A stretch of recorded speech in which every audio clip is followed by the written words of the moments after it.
안녕하세요. 풍성한 복음의 시간입니다. 오늘은 예수 그리스도의 두 번 되심에 대하여 교통하도록 하겠습니다. Two becomings of Jesus Christ. 첫 번째 되심은 육체 되심입니다. 이것은 요한복음 1장 14절에 나와 있습니다.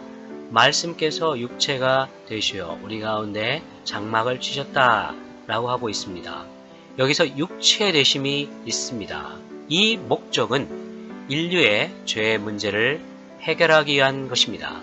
사람의 가장 큰 문제인 죄의 문제를 해결하기 위한 것입니다. 두 번째로 생명 주시는 영이 되심입니다. 고린도전서 15장 45절에 나와 있습니다. 마지막 아담께서 생명 주시는 영이 되셨다고 말씀하고 있습니다. 많은 사람이 이 생명 주시는 영이 되신 것을 잘 모르고 있습니다. 이 생명 주는 영이 되심의 목적은 사람이 하나님을 표현하고 대표하는 그분의 창조의 목적을 이루기 위한 것입니다. 육체의 되심의 목적은 주로 인류의 죄들의 문제, 부정적인 것들을 처리할 뿐만 아니라 생명 주시는 영이 된 것은 적극적으로 하나님의 창조의 목적을 이루는 것입니다. 즉, 사람이 하나님을 표현하고 대표하는 것입니다. 이 그리스도의 두 번 되심은 사람의 두 본성과 관련이 있습니다. 여기에 사람이 이렇게 있는데요. 겉으로는 이게 몸이 있습니다. 이 몸은 물질적인 세계를 접촉합니다. 혼은 정신적인 세계를 접촉하고 있습니다. 사람에게는 영이 있는데요. 이 영은 영적인 세계를 접촉합니다. 여기 사람 안에 흰색 부분과 까만 부분이 있는데요. 이 흰색 부분은 선한 본성으로서 하나님께서 창조한 본성입니다. 이것은 하나님의 본성에 부합됩니다. 선행, 도덕, 진실함, 선함, 사랑스러움, 지혜, 친절, 용기 등이 바로 이 선한 본성에 포함되어 있습니다. 그리고 또한 사람에게는 악한 본성, 이 까만 부분이 있는데요. 이것을 죄라고 부릅니다.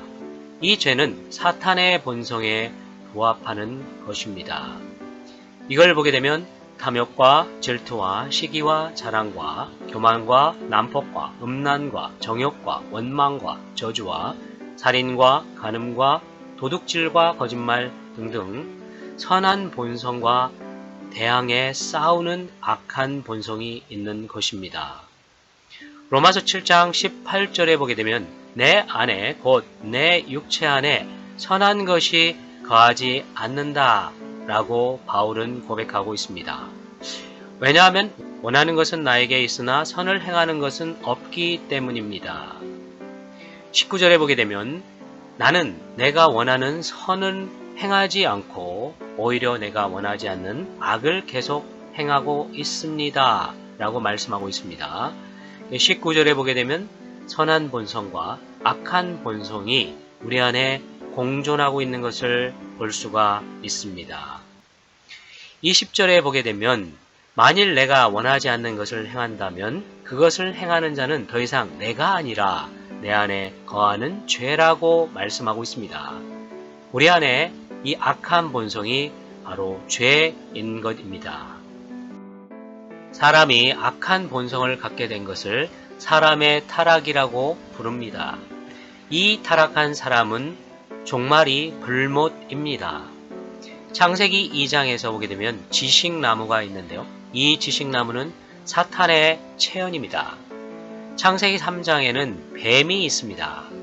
이 사탄이 뱀의 형태로 나타나서 사람으로 하여금 지식나무를 먹게 했습니다. 그러므로 사탄의 본성이 사람 안에 들어오게 되고 사람은 죄인이 된 것입니다. 죄의 본성을 갖게 되었습니다. 죄의 그 한문을 보게 되면 안일 비자에 그물망입니다. 아닌 모든 것, 옳지 않은 모든 것들은 법망, 그물에 다 걸린다는 것을 말씀하고 있습니다. 로마서 3장 23절에 보게 되면 모든 사람이 죄를 지었으므로 하나님의 영광에 이르지 못한다 라고 말씀하고 있습니다. 모든 사람이 죄를 지어서 하나님의 법, 하나님의 영광에 도달할 수가 없고 심판을 받을 수밖에 없게 되었습니다. 로마서 5장 12절에 보게 되면 그러므로 한 사람 아담을 통하여 죄가 세상에 들어왔고 죄를 통하여 죽음이 들어왔다 라고 말씀하고 있습니다. 모든 사람이 죄를 지었으므로 죽음이 모든 사람에게 두루 퍼졌다 라고 말씀하고 있습니다. 이 죄는 바로 아담 한 사람, 아담 할아버지를 통해서 들어오게 된 것입니다.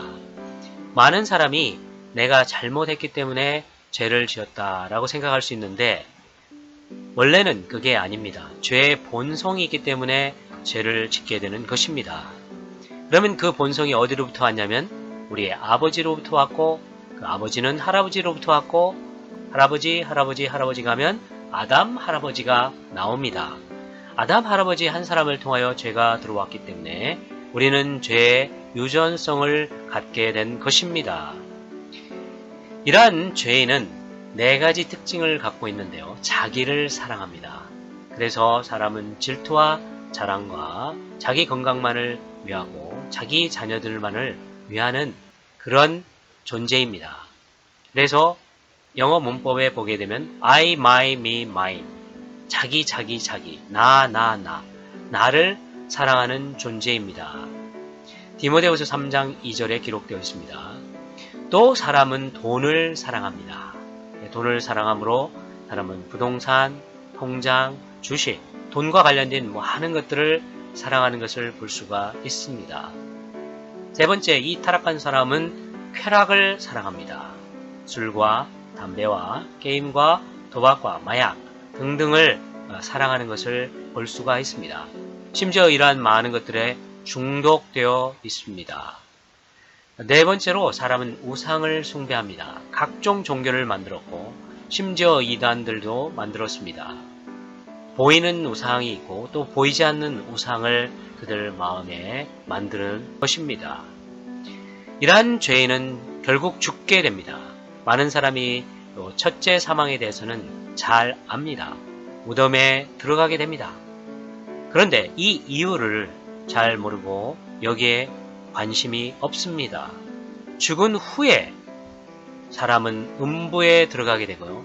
결국 하나님의 흰 보좌 심판을 받게 되고 영원한 멸망을 받게 되는 것입니다. 이 죄인은 바로 영원한 불못에 들어갈 운명에 처해져 있습니다. 히브리서 9장 27절에 보게 되면 한 번 죽는 것은 사람에게 정해진 운명이고 죽은 후에는 심판이 있다라고 말씀하고 있습니다. 성경만이 사후세계에 대하여 정확하게 말씀하고 있습니다. 사람은 죄인으로 태어났고 이 죄인은 심판을 받고 영원한 불못에 떨어지게 됩니다. 이 불못으로부터 누가 구원받을 수 있겠습니까? 이 사람의 문제를 해결하기 위하여 그리스도께서는 2번 되신 것입니다. 하나님께서 육체가 되신 분이 바로 예수 그리스도이십니다. 예수 그리스도는 하나님 사람이십니다. 그분은 첫 번째 하나님 사람이십니다. 하나님이시자 사람입니다. 어떤 사람은 사람만이라고 하는데 아닙니다. 예수 그리스도는 하나님 사람이십니다. 그분은 인생을 사셨습니다. 그리고 십자가에 죽으셨습니다. 요한복음 1장 29절에 보게 되면 보라 세상 죄를 지고 가는 하나님의 어린 양이라. 예수 그리스도께서는 십자가에 하나님의 어린 양으로서 세상의 모든 죄를 대신해서 지고 가셨습니다. 주 예수님은 어린 양으로서 죄를 처리하셨습니다. 또 십자가에서 그분은 사탄을 처리했습니다. 죄를 우리 사람에게 넣어줬던 그 사탄을 처리하였습니다. 요한복음 3장 14절 보게 되면 모세가 광야에서 뱀을 든 것 같이 인자도 들려야 한다. 사람의 아들도 들려야 한다. 라고 말씀하고 있습니다. 여기서 예수 그리스도는 사람의 아들로서 십자가에서 죽으실 때 바로 사탄을 끝내신 것입니다. 여기까지는 사람들이 좀 알고 있습니다. 예수님이 육체 대신 성육신 되신 것과 십자가에 죽으신 것을 알고 있습니다. 그런데 많은 사람이 부활하신 후에 생명 주시는 영이 된 것을 모릅니다. 부활하신 후에 예수님께서 생선 토막을 먹으셨다. 이런 것들을 알고 계신 분 많습니다. 그런데 생명 주시는 영이 된 것을 아는 사람은 많이 없습니다. 고린도전서 15장 45절 보게 되면 마지막 아담은 생명 주시는 영이 되셨다고 말씀하고 있습니다. 이 생명은 헬라어로 조에입니다. 조에라는 것은 바로 신성한 생명, 영원한 생명, 파괴되지 않고 썩지 않는 하나님의 생명을 말하고 있습니다. 이 하나님의 생명을 죽어서 주는 것이 아니고 주 예수님을 믿는 그 순간 그 영 안에 분배해서 그 영을 거듭나게 합니다. 요한복음 10장 10절에 보게 되면 내가 온 것은 주 예수님이 온 것은 양들로 생명을 얻게 하고 더 풍성하게 얻게 한다 라고 말씀하고 있습니다. 이 양들이 생명을 얻는 것은 바로 거듭나는 문제입니다. 풍성하게 되는 것은 그 사람의 혼과 몸이 그 신성한 생명으로 적셔지는 문제인 것입니다. 우리가 생명 주시는 영으로 그 생명으로 충만케 될 필요가 있습니다. 그렇게 할 때 하나님의 영원한 목적을 이루는 자가 되는 것입니다. 이 생명으로 충만할 때 그 사람은 신성한 생명 안에 성장하게 되고 또 변화되게 됩니다. 이 변화된 사람이 모여 있는 것이 교회입니다. 교회는 그리스도의 몸이라고 말할 수 있습니다. 이 몸은 결국 왕국을 거쳐서 새 예루살렘으로 완결되게 되는 것입니다. 이 생명 주시는 영을 통해서 사람이 거듭나고 성장되고 변화되고 그리스도의 몸이 산출될 뿐만 아니라 바로 생명의 성인 새 예루살렘으로 완결되는 것입니다.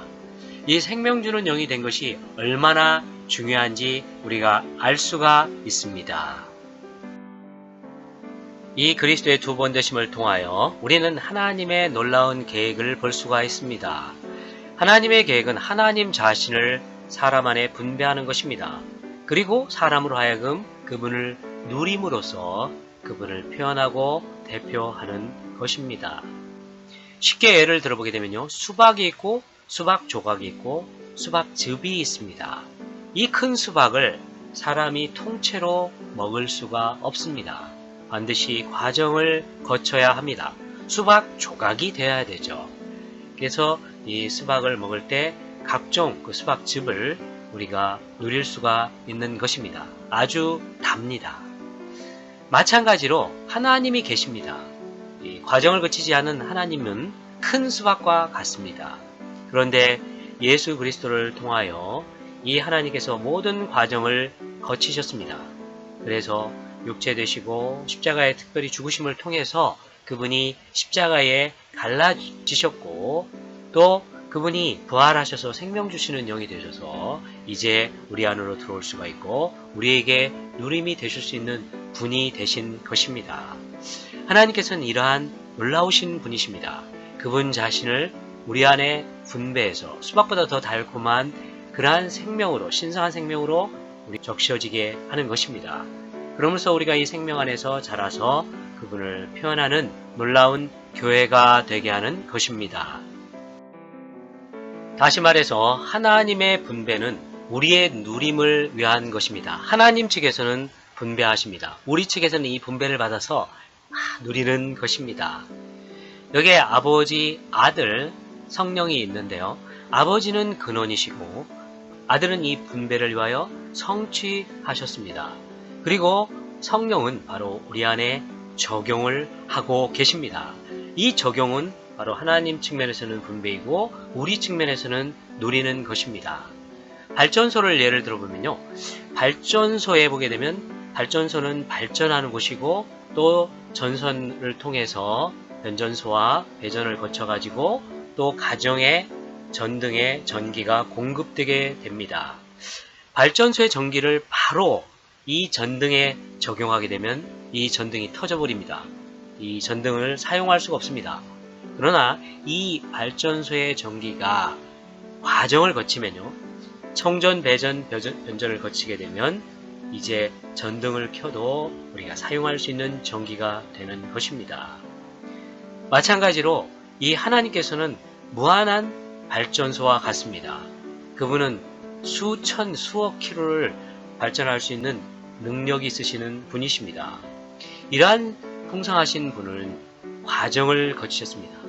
송전, 변전, 배전 과정을 거치셔가지고 바로 주 예수님 안에서 바로 육체되시고 인생을 사시고 십자가에 죽으시고 부활하신 그 과정을 거치셨습니다. 그리고 이제 그분이 우리 안에 전등으로서 전기로서 적용될 수 있는 분이 되신 것입니다.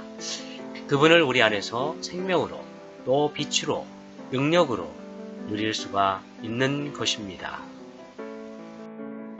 이러한 생명 주시는 영을 분배받은 결과 하나님의 창조의 목적을 이루게 되는 것입니다. 하나님을 표현하고 대표하는 것입니다. 영과 혼과 몸이 생명으로 충만한 사람이 되게 되는 것입니다. 이 조회가 생명이 우리의 영을 거듭나게 하고 혼을 변화시키고 우리의 몸을 영광스럽게 할 것입니다. 이 생명으로 충만할 때 우리는 사랑과 기쁨과 화평과 오래 참음과 인자와 선함과 신실함과 온유와 자제로 가득 차게 될 것입니다. 또한 찬송과 기도와 간증과 신앙과 복음 전파와 목양과 봉사와 날마다 이기는 생활을 살 것입니다. 그럼 이제 무엇을 해야 합니까? 첫 번째로 회개하는 것입니다.